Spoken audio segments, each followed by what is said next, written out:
کیا آپ دن بھر مصروف رہتے ہیں لیکن پھر بھی آپ کو لگتا ہے کہ آپ نے کچھ خاص حاصل نہیں کیا ہے؟ یا پھر آپ کوئی تخلیقی کام کرتے ہیں مگر تھوڑی دیر بعد ہی آپ کا حوصلہ اور آپ کی توانائی ختم ہو جاتی ہے؟ اگر ہاں تو یہ ویڈیو آپ کے لیے ہے۔ مصنف اس کتاب میں لکھتے ہیں کہ کامیابی اور تخلیقی صلاحیتوں کو بہتر بنانے کے لیے ہمیں ٹائم مینجمنٹ کی ضرورت نہیں بلکہ مائنڈ مینجمنٹ کی ضرورت ہوتی ہے۔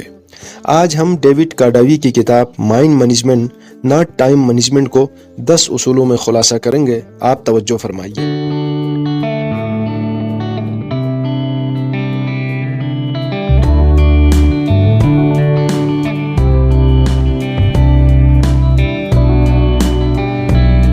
سبق نمبر 1، تخلیقی صلاحیت۔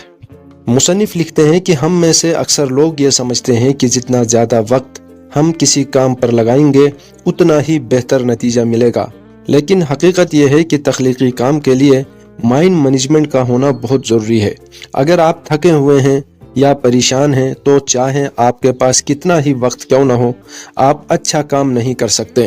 اس لیے آپ کو یہ سمجھنے کی ضرورت ہے کہ آپ کا دماغ کس ٹائم، کس دن، کیسے موسم میں زیادہ اچھا کام کرتا ہے۔ آپ کو اس وقت کام کرنے کی ضرورت ہے جب آپ کا ذہن زیادہ تخلیقی ہو جاتا ہے۔ مثلا ایک مصنف صبح کے وقت تازہ دم ہوتا ہے تو وہ اپنے ناول کے لیے بہترین خیالات اسی وقت لکھتا ہے۔ شام کو جب وہ تھک جاتا ہے تو وہ صرف معمولی کام کرتا ہے۔ اپنے دن کا جائزہ لیں اور دیکھیے کہ آپ کس وقت سب سے زیادہ چست اور توجہ مرکوز رکھتے ہیں۔ اپنے اہم اور تخلیقی کاموں کو اسی وقت پر شیڈول کریں۔ سبق نمبر 2، اپنے مخصوص وقت کو پہچانیے۔ ہر انسان کی ذہنی طاقت اور تخلیقی صلاحیت اور توجہ کا ایک مخصوص وقت ہوتا ہے۔ کچھ لوگ صبح کے وقت زیادہ چست ہوتے ہیں جبکہ کچھ رات کو بہتر کام کرتے ہیں۔ اپنے تخلیقی کاموں کو اسی وقت پر شیڈول کریں جب آپ کی ذہنی توانائی عروج پر ہو۔ مثلا اگر آپ صبح کے وقت زیادہ چست ہیں تو اپنی اہم میٹنگز، تخلیقی کام یا مشکل فیصلے صبح کے اوقات میں کریں۔ رات کو جب آپ کی ذہنی توانائی کم ہو تو ہلکے پھلکے کام کریں۔ مصنف لکھتے ہیں کہ ایک ہفتے میں اپنے دن کا جائزہ لیں اور نوٹ کریں کہ آپ کس وقت سب سے زیادہ پرجوش اور توجہ مرکوز رکھتے ہیں۔ اپنے کاموں کو اسی کے مطابق ترتیب دیں۔ سبق نمبر 3، تخلیق کبھی بھی ہو سکتی ہے۔ ہمارا ذہن کبھی بھی 9 سے 5 کے شیڈول پر کام نہیں کرتا۔ تخلیقی کام کرتے وقت ہمیں اپنے ذہنی حالت کے مطابق کام کرنا چاہیے۔ کبھی آپ کو اچانک رات کو ایک بہترین آئیڈیا آ سکتا ہے۔ اگر ایسا ہو تو اسے فوراً نوٹ کر لیں۔ مثلا ایک آرٹسٹ کو کبھی دن میں اور کبھی رات کو اپنے بہترین آرٹ کے خیالات آتے ہیں۔ وہ اپنے خیالات کو کسی بھی وقت ریکارڈ کرتا ہے، چاہے وہ رات کے 2 بجے ہی کیوں نہ ہو۔ مصنف لکھتے ہیں کہ اپنے تخلیقی کاموں کو ایک سخت شیڈول میں مقید نہ کریں۔ جب بھی آپ کو کوئی اچھا خیال آئے اس پر فوراً کام کریں۔ اصول نمبر 5، دلچسپی کو ترجیح دیں۔ مصنف لکھتے ہیں کہ تخلیقی کام کے لیے گہری توجہ کی ضرورت ہوتی ہے۔ اپنے کام کے دوران تمام قسم کے ڈسٹریکشنز کو دور کریں۔ موبائل فون بند کر دیں، سوشل میڈیا سے دور رہیں اور اپنے کام پر مکمل توجہ مرکوز رکھیں۔ مثلا ایک پروگرامر جب کوڈ لکھ رہا ہو تو وہ اپنے فون کو سائٹ پر رکھتا ہے اور کسی بھی قسم کے میسیجز یا کال کو نظر انداز کرتا ہے۔ وہ صرف اپنے کام پر توجہ مرکوز رکھتا ہے۔ اپنے کام کے لیے ایک مخصوص جگہ بنائیں جہاں آپ کو کوئی ڈسٹربنس نہ ہو۔ اپنے فون کو بند رکھیں اور سوشل میڈیا نوٹیفیکیشن کو بھی بند کر دیں۔ سبق نمبر 5، تخلیقی موڈ میں تبدیلی۔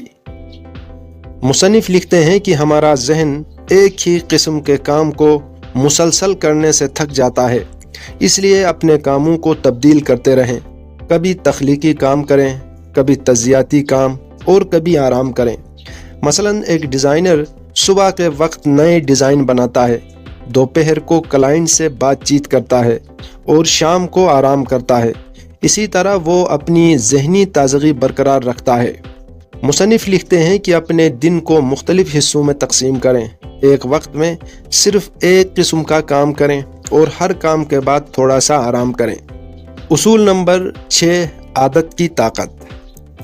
مصنف لکھتے ہیں کہ اپنی روز مرہ کی عادات کو اس طرح ترتیب دیں کہ وہ آپ کی ذہنی توانائی کو بڑھائیں، جیسے صبح کی ورزش، وقفے سے آرام اور اچھی نیند آپ کی تخلیقی صلاحیتوں کو بہتر بناتی ہے۔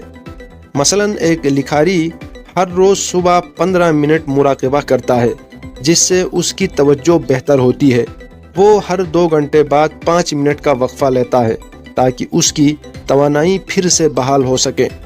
مصنف لکھتے ہیں کہ دن میں چھوٹے چھوٹے وقفے شامل کریں، ہر کام کے بعد تھوڑا سا آرام کریں اور اپنی نیند کو بھی ترجیح دیں۔ سبق نمبر 7، مزاحمت کو منظم کریں۔ مصنف لکھتے ہیں کہ کامیابی کے لیے تاخیر اور تخلیقی رکاوٹوں کو شکست دینے کی ضرورت ہوتی ہے۔ اس کے لیے بہترین طریقہ یہ ہے کہ چھوٹے چھوٹے قدم اٹھائیں اور ہر کام پرفیکٹ طریقے سے کرنے کی کوشش کے پیچھے نہ پڑیں۔ کام آہستہ آہستہ اچھا ہوتا جاتا ہے۔ چھوٹی کامیابیوں کی خوشیاں مناتے رہیں۔ مثلا ایک طالب علم اپنا پروجیکٹ شروع کرنے سے پہلے گھبرا جاتا ہے، لیکن پھر ایک چھوٹا سا حصہ لکھتا ہے اور آہستہ آہستہ پورا پروجیکٹ مکمل کرتا ہے۔ ہر انسان ایسے آہستہ آہستہ ماہر اور بڑا آدمی بنتا ہے۔ کسی بھی کام کو شروع کرنے سے پہلے اسے چھوٹے چھوٹے حصوں میں تقسیم کریں۔ ہر چھوٹے حصے کو مکمل کرنے پر خود کو شاباش دیں۔ سبق نمبر 8، اپنے کام کرنے کے طریقوں کے ساتھ تجربہ بھی کریں۔ تخلیقی صلاحیتوں کو بہتر بنانے کے لیے اپنے کام کے طریقوں کو تبدیل کرتے رہیں۔ نئے طریقے آزما کر دیکھیے کہ کون سا طریقہ آپ کے لیے بہتر کام کر سکتا ہے۔ مثلا ایک بزنس مین ہر ہفتے اپنے شیڈول کو تبدیل کرتا ہے تاکہ وہ یہ جان سکیں کہ کون سا طریقہ اس کے لیے زیادہ مؤثر ہے۔ ہر ہفتے اپنے کام کے طریقوں کا جائزہ لیں۔ اگر کوئی طریقہ کام نہیں کر رہا تو اسے تبدیل کریں۔ ایک ہی طریقے پر ٹکے رہنا کامیاب لوگوں کی عادت نہیں ہوتی ہے۔ کامیاب لوگ نئے طریقوں کو اپناتے رہتے ہیں۔ سبق نمبر 9، آرام بھی ضروری ہے۔ مصنف لکھتے ہیں کہ ذہنی تازگی کے لیے آرام بہت ضروری ہے۔ جب آپ آرام کرتے ہیں تو آپ کا ذہن نئے خیالات کے لیے تیار ہو جاتا ہے۔ مثلا ایک میوزیشین ہر 2 گھنٹے بعد 10 منٹ کا وقفہ لیتا ہے، جس سے اس کی تخلیقی صلاحیت بہتر ہو جاتی ہے۔ مصنف لکھتے ہیں کہ اپنے دن میں وقفے سے کام کریں، ہر کام کے بعد تھوڑا سا وقت نکالیں اور اپنے ذہن کو آرام کرنے کا موقع دیں۔ ایسا کرنے سے تخلیقی صلاحیت بہتر ہو جاتی ہے۔ سبق نمبر 10، نتائج پر توجہ دیں۔ مصنف لکھتے ہیں کہ کامیابی کا اندازہ اس بات سے لگائیں کہ آپ نے کیا تخلیق کیا ہے، نہ کہ آپ نے کتنا وقت صرف کیا ہے۔ مثلا ایک مصور اپنے فن پارے کی کوالٹی کو دیکھتا ہے، نہ کہ اس نے کتنی دیر تک پینٹ کیا ہے۔ اپنے کام پر توجہ مرکوز کریں۔ اگر آپ نے کم وقت میں بہترین کام کیا ہے تو اسے کامیابی سمجھیں۔ اگر ایسا نہیں ہے تو پھر آپ اپنے کام اور کام کرنے کے طریقوں پر نئے سرے سے غور کریں۔